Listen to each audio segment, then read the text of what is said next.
Algunas de las estrellas más brillantes de Hollywood brillaron solo brevemente antes de desaparecer en la oscuridad. Desde el triunfo de Harold Russell en los Oscar de 1946 hasta el debut de Katie Jarvis en Raw en 2009, 14 actores capturaron la imaginación del público con una sola actuación y luego se alejaron del foco para siempre. Sus historias abarcan décadas de poder de los estudios, agitación cultural y convicción personal, revelando cómo un papel puede definir una vida. Aquí están las notables historias de aquellos que se atrevieron a retirarse en su apogeo. Harold Russell, los mejores años de nuestra vida, 1946. Pocas actuaciones debut han llevado el peso de la historia real como lo hizo la de Harold Russell en Los mejores años de nuestra vida. Interpretando a Homer Parrish, un veterano doble amputado que regresa a casa, Russell llevó al cine sus propias lesiones de guerra. Ambas manos se le habían perdido en un accidente de entrenamiento. A la edad de 25 años, fue sacado de las filas de la defensa de veteranos discapacitados e impulsado al sistema de estudios de Hollywood. El director William Wyler reconoció que ningún actor podría igualar la autenticidad que Russell aportaría, y el resultado fue una interpretación que resonó con el público, aún conmovido por las secuelas de la guerra. Tras su estreno en noviembre de 1946, la película se convirtió en la más taquillera del año, recaudando $23 millones a nivel nacional. Los críticos alabaron la actuación de Russell como cruda y directa, cualidades que llevaron al par de Óscares sin precedentes, mejor actor de reparto y un premio honorario por brindar ayuda y consuelo a veteranos discapacitados. Sin embargo, detrás de los elogios yacía la propia ambivalencia de Russell hacia la fama. A diferencia de los actores contratados preparados para la fama, él veía la actuación como una misión única, para dar voz a los veteranos en la pantalla grande. Para 1947, las ofertas de los estudios comenzaron a llegar, pero Russell rechazó la mayoría, temeroso de ser encasillado o de trivializar su experiencia vivida. Siguieron unos cuantos papeles pequeños, una aparición no acreditada en El milagro de las campanas en 1948, un cameo en El príncipe de los zorros en 1949, pero ninguno se acercó al impacto de su primera actuación. En su lugar regresó a Washington, D.C. y se dedicó a la coalición de amputados, abogando por la investigación protésica y los beneficios para veteranos. En discursos por todo el país, relató el poder del cine para cambiar percepciones, utilizando clips de su actuación para ilustrar tanto el progreso como los prejuicios persistentes. En las décadas posteriores, Russell resurgió brevemente, testificando ante el Congreso en los años 70 sobre los derechos de las personas con discapacidad, apareciendo en retrospectivas cinematográficas y asesorando sobre las representaciones de guerreros heridos en Hollywood. Su último crédito en pantalla fue en 1985 en una película hecha para televisión sobre veteranos de Vietnam, un proyecto que emprendió para honrar a una nueva generación de militares. Cuando falleció en 2002 a la edad de 84 años, se señaló en los homenajes que su verdadero legado no estaba en su obra, sino en el puente que construyó entre Hollywood y las vidas de los estadounidenses comunes que lo habían sacrificado todo. Susan Peters, cita en Rusia, 1942. Una prometedora trayectoria en Hollywood se detuvo de repente para Susan Peters después de su actuación nominada al Oscar en Random Harvest. Nacida como Susan Peters el 3 de julio de 1921 en Spokane, Washington, se mudó a Los Ángeles a finales de la década de 1930 y firmó con MGM. A los 20 años había aparecido en casi una docena de largometrajes, pero fue su interpretación de Paula Ridgway, la esposa devota del amnésico, lo que le valió una nominación a Mejor Actriz de Reparto en la 15ª ceremonia de los premios de la Academia. La película recaudó más de $5 millones en su estreno inicial, consolidando a Peters como uno de los jóvenes talentos más brillantes de MGM. Solo 3 años después, el 19 de enero de 1945, un viaje de caza en la zona rural de California se volvió trágico. Mientras cazaba patos con amigos, Peters se disparó accidentalmente en la columna vertebral. La bala le seccionó la médula espinal, dejándola paralizada de la cintura para abajo. Los titulares a nivel nacional narraron su lucha: 10 meses en un hospital de San Francisco, múltiples cirugías y terapias de rehabilitación experimentales. Los ejecutivos del estudio consideraron adaptar guiones para acomodar su silla de ruedas, pero el estigma de la época contra las protagonistas discapacitadas resultó insuperable. A mediados de 1946, Peters regresó a MGM decidida a retomar su carrera. Una prueba de pantalla para un papel secundario en The Yearling en 1946 mostró su presencia inquebrantable en pantalla, pero los ejecutivos del estudio temían la incomodidad del público. En su lugar, fue cedida a producciones teatrales, realizando una gira en una versión adaptada en silla de ruedas de The Glass Menagerie. Los críticos elogiaron su profundidad emocional, pero las ventas de boletos fueron bajas. Para 1948, dejó el escenario y se retiró a la casa de sus padres en Spokane, donde escribió ensayos sobre discapacidad y dio conferencias sobre la necesidad de espacios públicos accesibles. Financieramente respaldada por un fondo fiduciario establecido por amigos en Hollywood, White separó Bonnie. Hollywood. Peters publicó una colección de poesía en 1950, mezclando versos sobre la pérdida y la resistencia. Sin embargo, su salud se deterioró. Infecciones recurrentes, úlceras por presión y dolor crónico pasaron factura. El 23 de octubre de 1952, a la edad de 31 años, murió a causa de complicaciones de su lesión. Los obituarios destacaron su valentía tanto dentro como fuera de la pantalla, señalando que su verdadera actuación fue la gracia con la que enfrentó la adversidad. En las décadas posteriores, los historiadores del cine han revisitado su trabajo, alabando la vulnerabilidad y sinceridad que aportó a Random Harvest. Una placa en el parque conmemorativo de veteranos discapacitados de Spokane conmemora su breve pero brillante carrera, prueba de que en la edad dorada de Hollywood, incluso las estrellas más brillantes podían ser apagadas por fuerzas mucho más allá de las puertas del estudio. Virginia Cherrill, Luces de la Ciudad, 1931. Pocas asociaciones en pantalla resultaron tan mágicas como la de Charlie Chaplin y Virginia Cherrill en City Lights. Nacida en Albion, Illinois, en 1908, Cherrill era una debutante de sociedad cuyo ingreso en la actuación comenzó por un encuentro fortuito. Chaplin la vio entre el público en un teatro de Pasadena y le ofreció el papel de la vendedora de flores ciega. A pesar de no tener experiencia previa en cine, la gracia natural y la calidez genuina de Cherrill sustentaron una actuación que equilibró inocencia con fuerza interior. Tras su estreno el 30 de enero de 1931, Luces de la Ciudad se convirtió en la obra más personal de Chaplin, combinando comedia con un melodrama conmovedor. Recaudó más de $4 millones, una suma extraordinaria durante la Depresión. La interpretación de Cherrill recibió elogios de la crítica. Los críticos destacaron el clímax emocional, donde el regalo de vista del vagabundo a su amada permanece no expresado, pero profundamente sentido. Pero fuera de cámara, las tensiones servían. Chaplin y Cherrill chocaron por los métodos de ensayo, con el director exigiendo numerosos refilmes para capturar justo la matiz correcta. Después de Luces de la Ciudad, Cherrill firmó un contrato con United Artists y apareció en 5 películas más, incluyendo The Animal Kingdom en 1932 y Laughing Sinners en 1931. Sin embargo, ninguno igualó el impacto cultural de su debut con Chaplin.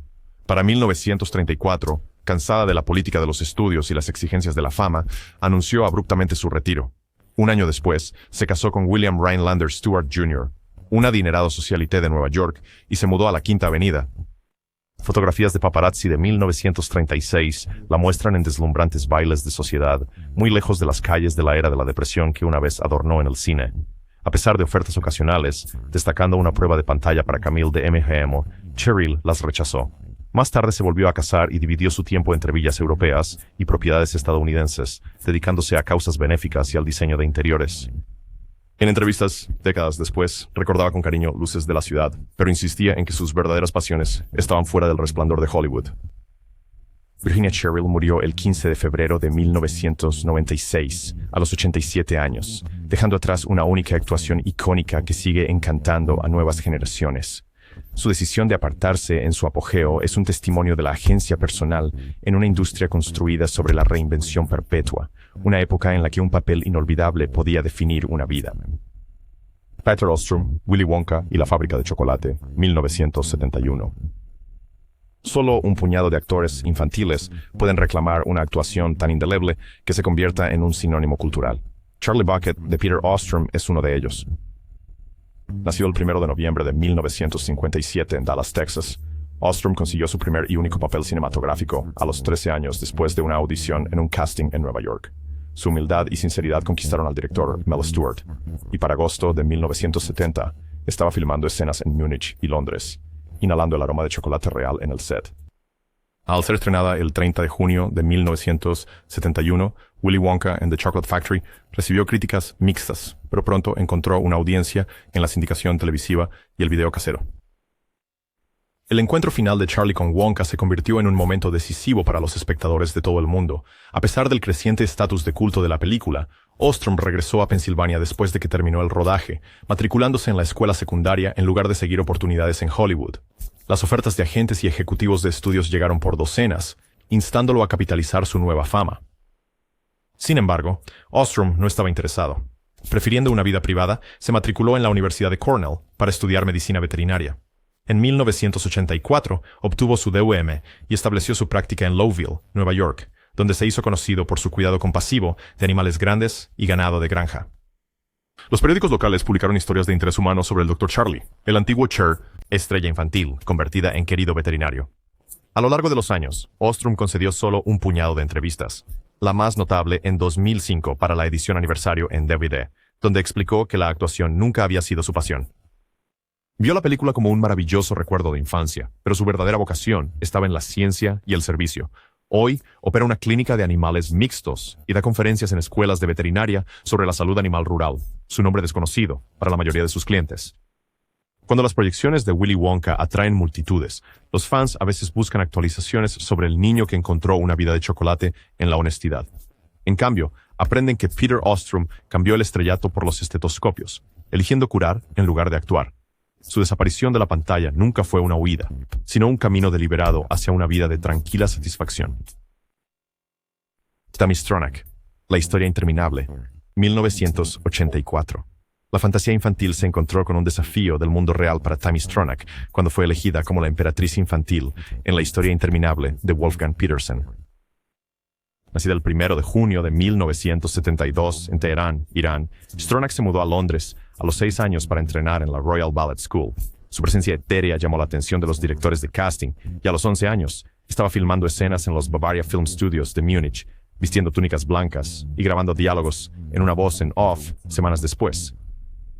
Lanzada el 27 de julio de 1984, la película no tuvo buen desempeño en los cines de EU, pero se convirtió en una sensación en Europa, llegando a recaudar más de $100 millones en todo el mundo con reestrenos y ventas de videos para el hogar.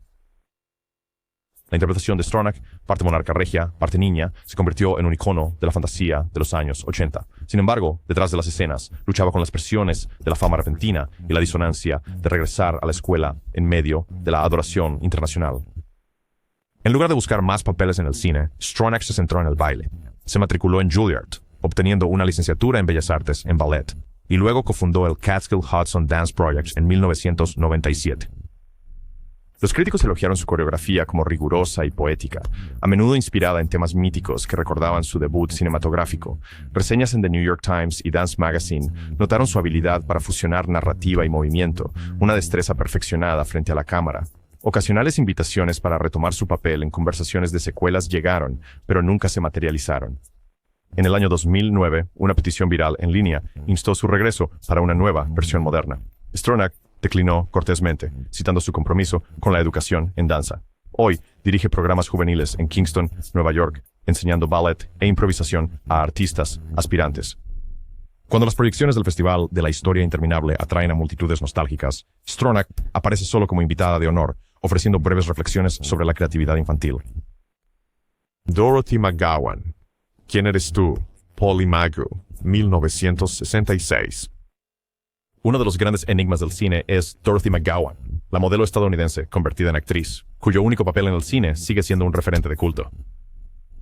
Nacida en 1941 en el Bronx, McGowan adornó las páginas de Vogue y Harper's Bazaar antes de ser descubierta por el director William Klein.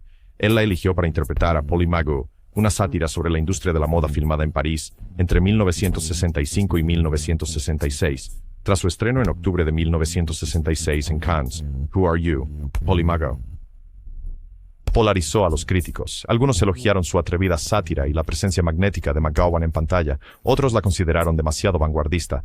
La taquilla fue modesta, pero la influencia de la película se extendió por los círculos de la nueva ola francesa y los cines de arte. La mirada penetrante de ojos azules de McGowan y su actuación inexpresiva la convirtieron en un ícono instantáneo, aunque nunca buscó otra oportunidad en la actuación. Meses después del estreno de la película, McGowan desapareció de la vista pública. Las versiones difieren. Algunos dicen que regresó a Nueva York y retomó el modelaje bajo un seudónimo. Otros afirman que se estableció en un tranquilo pueblo de Nueva Inglaterra y abrió un estudio de cerámica. Un artículo de Village Voice de 1972 intentó localizarla, pero solo encontró rumores. Para los años 1980, el misterio de su paradero se había convertido en leyenda entre los cinéfilos. En años recientes, archivistas de cine descubrieron cartas privadas entre Klein y McGowan que revelaban su ambivalencia hacia la fama y frustración con el mundo de la moda, dominado por hombres. Extractos muestran que valoraba la libertad creativa por encima de todo, un ethos que sentía que Hollywood nunca podría proporcionar. Una retrospectiva en el Museo de Arte Moderno, en 2010, finalmente reintrodujo su actuación a una nueva generación, acompañada de paneles de discusión que especulaban sobre su vida después de la película. Dorothy McGowan murió tranquilamente en 2018 a la edad de 77 años. Según un local, obituario en Exeter, Nuevo Hampshire, aunque los detalles eran escasos. Hoy, su legado perdura únicamente a través de una interpretación inolvidable, prueba de que a veces la presencia en pantalla más duradera es la que ves solo una vez. Nadine Nortier, Mouchette, 1967. Pocas actuaciones principales persiguen la memoria como la de Nadine Nortier en Mouchette de Robert Bresson. Nacida en 1950 en Burdeos, Francia, fue elegida a los 16 años para interpretar a la trágica heroína de la película, una niña indigente enfrentando la crueldad y la desesperación en la Francia rural. La dirección minimalista de Bresson y el uso de actores no profesionales confirieron a la película un realismo austero, con el rostro pálido y las lágrimas silenciosas de Nortier convirtiéndose en su núcleo emocional. Cuando Mouchette se estrenó en Cannes en mayo de 1967, las críticas estuvieron divididas. Algunos críticos denunciaron su pesimismo, mientras que otros elogiaron su retrato implacable del sufrimiento adolescente. La película obtuvo el premio FIPREASCI y aseguró la reputación de Bresson como autor. La actuación de Nortier, aunque sin palabras durante gran parte de la película, transmitió una profundidad de tristeza rara vez vista en pantalla, y las revistas de cine de la época la compararon con la joven Simone Signoret en Casque d'Or en 1952. A pesar de las ofertas de directores europeos intrigados por su talento natural, Nortier decidió regresar a Burdeos después de terminar el rodaje. En entrevistas décadas después, habló de sentirse explotada por la intensidad de la película e incapaz de separarse de la angustia de su personaje. Para 1968 se había matriculado en la Universidad de Burdeos, estudiando literatura y filosofía, y más tarde se convirtió en profesora de lengua francesa y teatro. Una única fotografía de los años 1970 la muestra en una producción teatral local, pero no aparecen más créditos cinematográficos en los archivos. A los académicos que intentaron entrevistarla para retrospectivas de Bresson se les informó que rechazaba todas las solicitudes, prefiriendo el anonimato. En 2003 surgió una carta que indicaba que había publicado bajo un seudónimo, poesía que reflexionaba sobre la naturaleza y la memoria. Nadine Nortier falleció en 2010. Su vida permaneció en gran parte oculta del mundo cinematográfico, que una vez la acogió. Sin embargo, Mouchette perdura como un testimonio de su singular presencia en pantalla, un eco del dolor juvenil que resuena mucho después de que los créditos terminan. Carrie Henn, Aliens, 1986. Una sola línea de diálogo fue suficiente para grabar a Newt de Carrie Henn en la tradición de la ciencia ficción. Escogida a los 10 años después de una audición abierta en San Diego, encarnó a la única sobreviviente de la colonia en LOB 426, entregando sus primeras palabras en pantalla. Vienen principalmente de noche, con un aplomo mucho más allá de su edad. Cuando Aliens se estrenó el 18 de julio de 1986, se convirtió en uno de los mayores éxitos del verano, recaudando más de $131 millones a nivel nacional y ganando premios de la Academia por mejor edición de sonido y mejores efectos visuales. La actuación de Henn fue aclamada por su profundidad emocional, contrastando marcadamente con la acción implacable de la película. A pesar de la oferta de más papeles, Henn eligió la estabilidad de una vida ordinaria. Dentro de meses después del estreno de la película, regresó a la escuela en el sur de California, donde sus compañeros la molestaban, citando la famosa frase de Ripley: «Aléjate de ella, perra». Los profesores notaron su humildad y enfoque en los estudios, en lugar de la fama. Para 1990, Henn se graduó de la escuela secundaria y se matriculó en la Universidad de California, Irvine, especializándose en psicología con la intención de entender a los sobrevivientes de traumas, un interés despertado por su papel junto a Ellen Ripley. Después de obtener su título de licenciatura en 1994, buscó un certificado de enseñanza, uniéndose finalmente al Distrito Escolar Unificado de Oceanside como maestra de primaria. Sus colegas describen su aula como un lugar de calidez y motivación, con paredes decoradas con arte estudiantil, en lugar de pósters de películas. En una rara entrevista por el 25º aniversario de Aliens, explicó que las exigencias del rodaje, las largas jornadas y el maquillaje y prótesis pesados, la dejaron deseando un camino más tranquilo. Vio su etapa como actriz como una experiencia formativa, no como una carrera. A lo largo de las décadas, las convenciones y eventos de fans de Aliens han extendido invitaciones, pero Henn las ha rechazado, prefiriendo centrarse en su familia y sus estudiantes. Los exalumnos de sus clases recuerdan cómo guió a lectores reacios a través de cuentos clásicos de ciencia ficción, a menudo animándolos a imaginar nuevos mundos. Su legado en Hollywood permanece sellado en una única actuación, una que capturó tanto terror como ternura en igual medida. La desaparición de Carrie Henn de la gran pantalla nunca fue una retirada, sino una elección deliberada para cultivar la empatía en las mentes jóvenes. La niña que sobrevivió a la horda de xenomorfos ahora ayuda a los niños a navegar sus propios desafíos, demostrando que el heroísmo puede prosperar en el aula tan poderosamente como lo hace en un planeta lejano. Danny Lloyd, El Resplandor.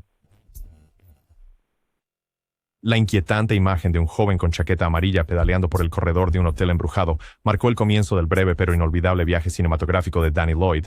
Elegido a los 6 años para interpretar a Danny Torrance en El Resplandor de Stanley Kubrick, Lloyd pasó 12 meses en el set de Elstree Studios en Inglaterra, filmando escenas que se convertirían en emblemáticas del horror psicológico. Estrenada el 23 de mayo de 1980, la película recaudó $44 millones a nivel nacional y generó décadas de análisis sobre su simbolismo.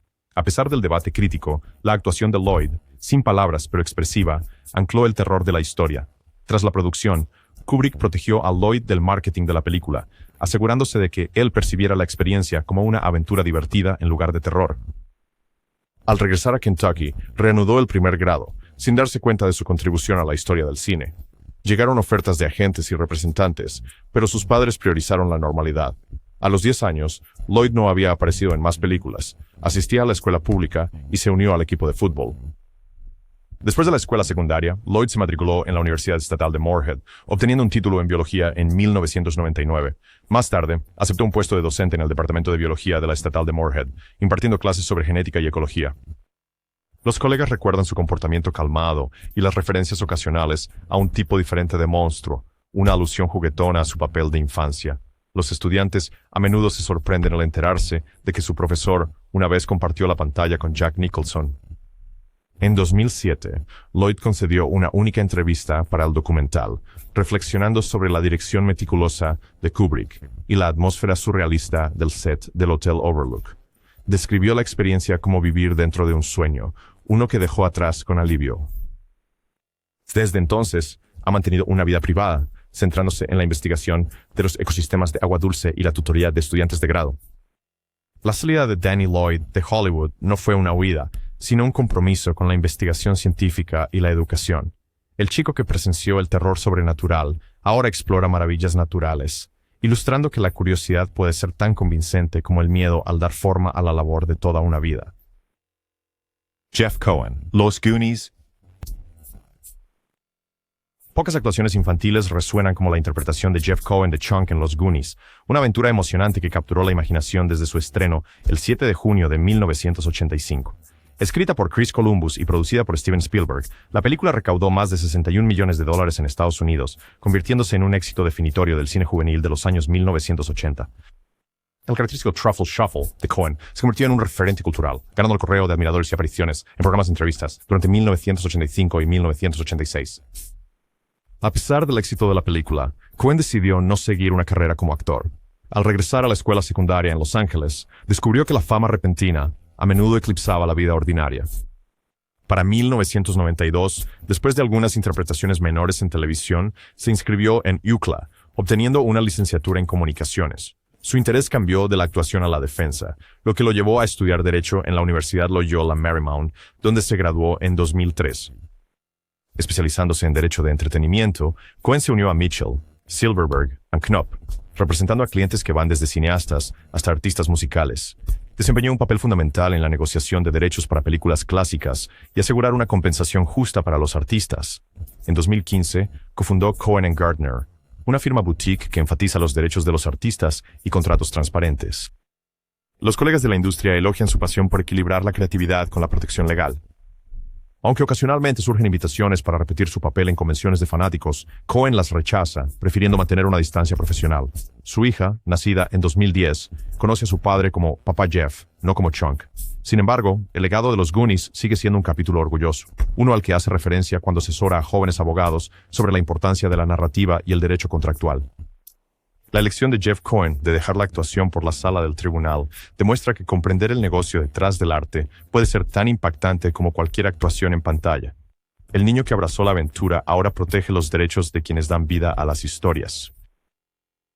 Katie Jarvis, Fish Tank. Un momento sincero, capturado en un andén de tren en el este de Londres, lanzó a Katie Jarvis al ojo público a los 18 años.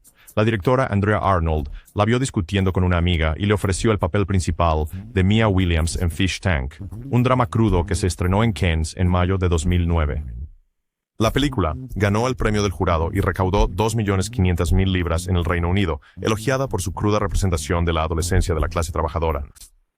La interpretación sin adornos de Jarvis ancló la historia, ganando elogios de la crítica y una nominación al Premio de Cine Independiente Británico. A pesar de su papel revelación, Jarvis rechazó la representación de grandes agencias. Prefiriendo la privacidad sobre la publicidad, regresó a la casa de su familia en Barking, Essex, trabajando a tiempo parcial en un café local. Los titulares de los tabloides especulaban sobre su próximo paso, pero evitaba las audiciones, citando incomodidad con la vida guionizada. Una breve aparición en un cortometraje en 2011 pasó desapercibida, y para 2013 se había retirado por completo de la industria.